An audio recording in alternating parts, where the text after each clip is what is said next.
12-13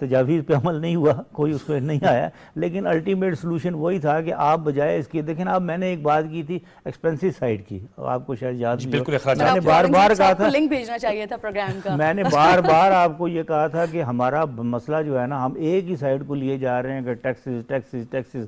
اب ٹیکسز پاکستان میں آلریڈی آپ کو معلوم ہے کہ جو غریب سے غریب آدمی ہے نا, بالکل جو یعنی وہ بھی ٹیکس دیتا ہے, کیونکہ وہ پیٹرول کا کہیں نہ کہیں وہ گاڑی میں سفر کرتا ہے, ویگن میں کرتا ہے, روٹی کھاتا ہے, وہ کوئی معمولی سی چیز بچے کے لیے دودھ بھی لے کے آتا ہے تو اس پہ ٹیکس ہے.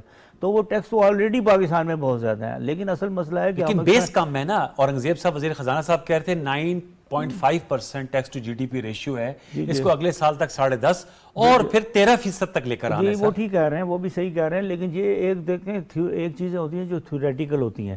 تھیوریٹیکل باتوں کو ہم اگر صرف تھیوریٹیکل پہ چلتے رہیں تو آپ کو معلوم ہے باقر رضا صاحب ہوا کرتے تھے, بڑے پڑھے لکھے آدمی آئے تھے وہاں سے, اسٹیٹ بینک کے گورنر, انہوں نے آج ساتھ یہ کیا کہ پاکستان میں انہوں نے یہ جو ہے مانیٹری ریٹ بڑھانا شروع کر دیا. انہوں نے کہا جی اس سے انفلیشن کنٹرول ہوگا, وہ اس سے اور بڑھنا شروع ہو گیا. اور میں اس وقت چیختا رہا کہ پاکستان میں مانیٹری ریٹ بڑھنے سے, کہ کیونکہ وہ پی آئی ڈی امریکہ کے تھے تو وہ امریکہ کا حساب لگا رہے تھے, امریکہ میں ہوتا ہے پاکستان میں نہیں ہوگا, پاکستان میں سپلائی اینڈ ڈیمانڈ کا ہوتا ہے. وہ یہ بعد میں انہوں نے کافی عرصے کے بعد جب دیکھا کہ بڑھی جا رہا, تو پھر ایک پریس کانفرنس میں نے یہ بات کہہ دی کہ جو ہے یہ اس سے نہیں ہوگا. تو پھر آپ نے کیوں بیڑا غرق کیا؟ اس کا نتیجہ یہ ہوا کہ آپ کا جو 1200 ارب کا آپ کا تھا ایک زمانے میں, جو 2018 میں پرابیبلی آپ کا ایلوکیشن تھی ڈیٹ سروسنگ کی, وہ اب اس دفعہ 9 ٹریلین پہ آ گئی, 9000 بلین پہ آ گئی. یہ جو آپ نے اٹھایا سا اسٹے آن دس پہ, کرن جب وزیر خزانہ صاحب سے یہ سوال بھی ہوتا ہے تو وہ کہتے ہیں کہ جو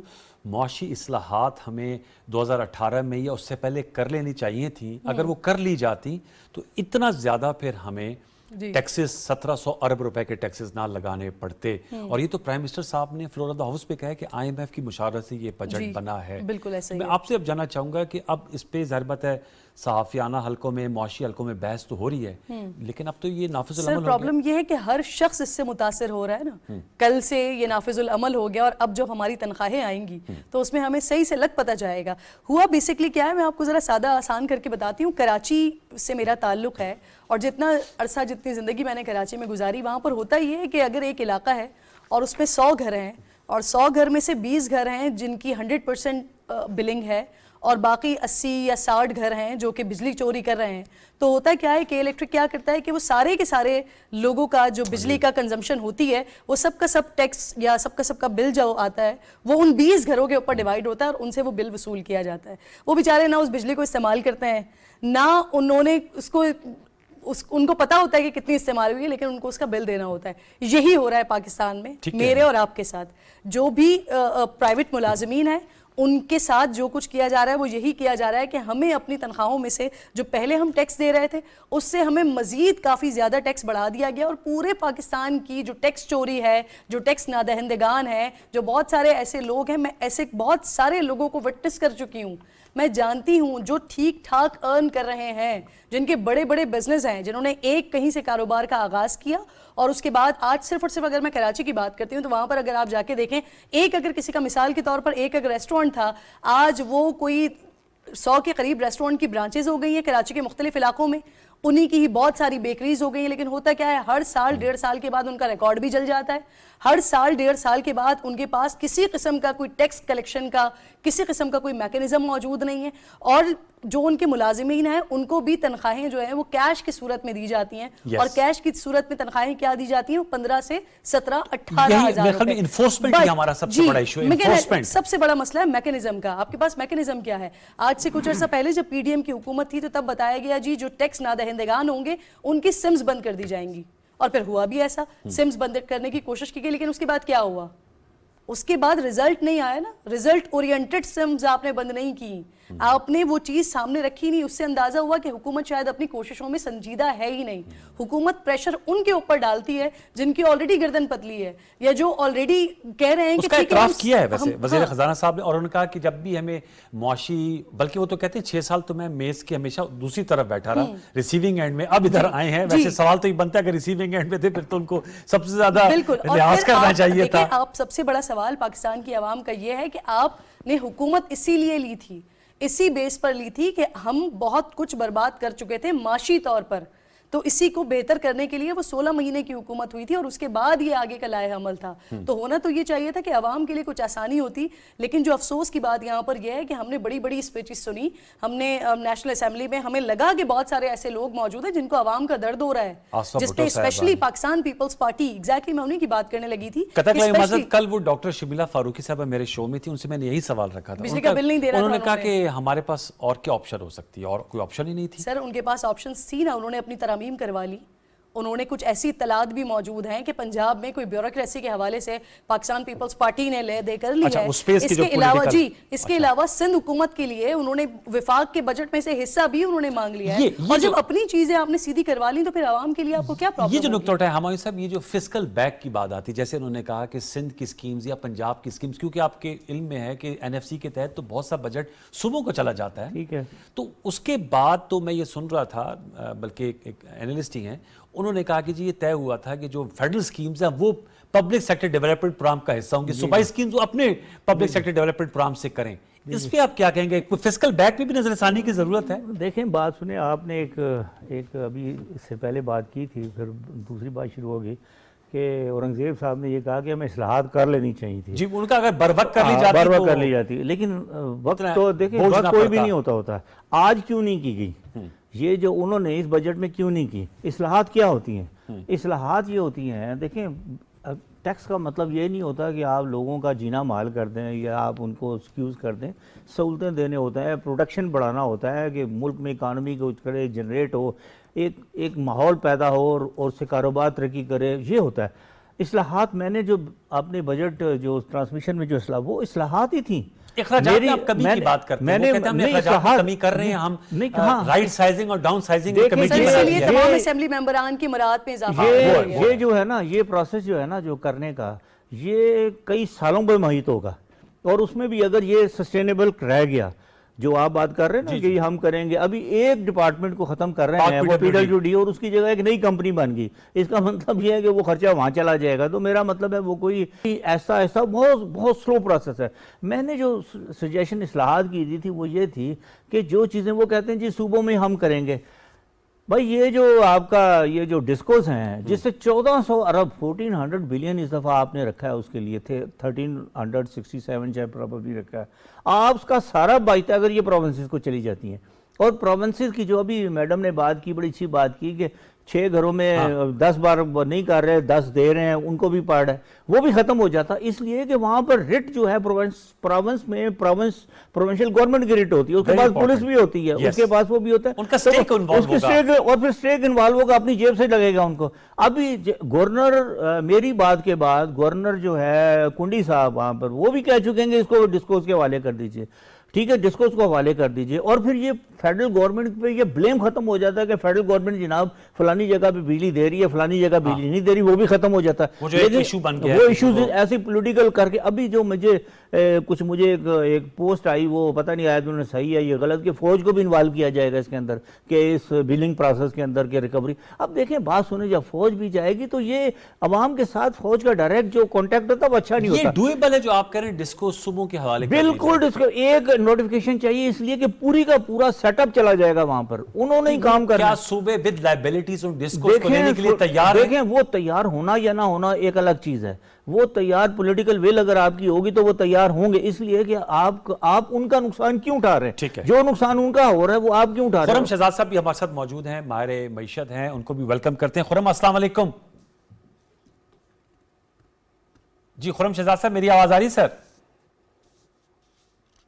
جی میرے خیال میں سوال کر لیتا ہوں, ظاہر بات ہے وہ اسکائپ ہے, سگنل بعض دفعہ فریزنگ ہوتی ہے.